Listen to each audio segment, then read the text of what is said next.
اوه درگاه هرما کردستانیه کوب کشور اروپا و گردتن. هر کسی سردان هرم و عراق بکتن دوره که را در باز دبت. ریک کوچه بنمای ری نف دولتی لدیارینن. جبلی برطنگی جاده خرابی و شنافچوناوی زیان به شوفران گهینتن. خودی نچه جادن راستی. خودی وکیل منو تابت وکیل ریام افیرید کفت یا متاکسیه نفرق دست خراکت برایم خلیل آن خیلخی آن موقعی آن صحابتون خودی عشقم چند جب هی خوش بروی بدش بروی تصی یعنی مخابن وصاجة مخابن دهاتي هرم حمي نيفا كشفيريا بتري نيفا والله مخابن بوما يعني افشار عيد ما هو صح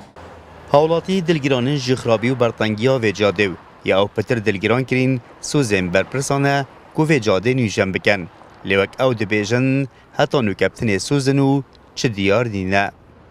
جبر وان تاسا وان تریلا یعنی اگه تو خوش تاسی ودی تو خو کی بن تریلا کیوا دبری دد الصناعه تاساجي طبعا قلبينا خاسته ومخابني يعني افا جاداني في دولتي بت ها تنوف بينو فيري وتركودا تقريبا 2 دقيقه جاكي بري خابدن فيرك يعني مخابني تناشي جامو سياري بيني خارج فيري حتى زا خود دقيقه دي نوف توزي راو زبلي ومزبله وقت درگاه که دولتی ابراهیم خلیل و افداهات همی و حکومت في ریکی افریقا گلگا بسرو برا نلوی مستوای هند بینن و عالمک همیشه شاهدایت بینی توی هات مچونه لیت کتو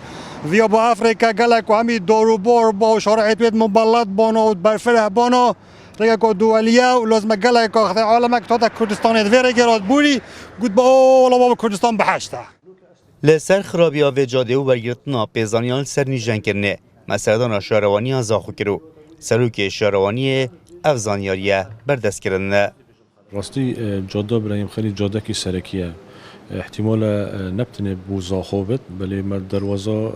کردستان ابتایبت یا عراق یبگشتی درخواستای هاتیه چه کردن اشلای موی هاتیه چه کردن بری دو هیوا سپاسی حکمت هرم کردستان کیم حقیقت یعنی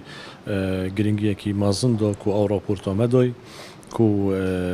پسند بریاری کرد و راپورتی کرد بریار پیدا کن آجاده بیده جبجه کردن بریاری هاتی دان یه مای بابت معاملات و معاملاتش وزارت پلان بین وزارت شهروانی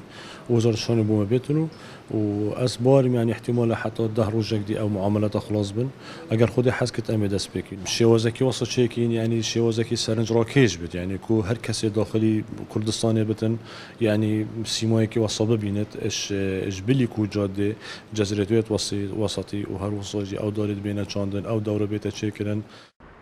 شهروانی زاخل و نزدیکان دست به پروژه جاده ابراهیم خلیل کتن و دبت جاده که 3 سایدی و دیگر درست کردن باخچ ناوراست و کسکاتی که سیمایی که جوام تا جاده و هیوین هولاتیان جاوه درست کردن وی پروژه‌ای دایب آستنگین هاتنو چونه و پیساتی و جاده بینیدن.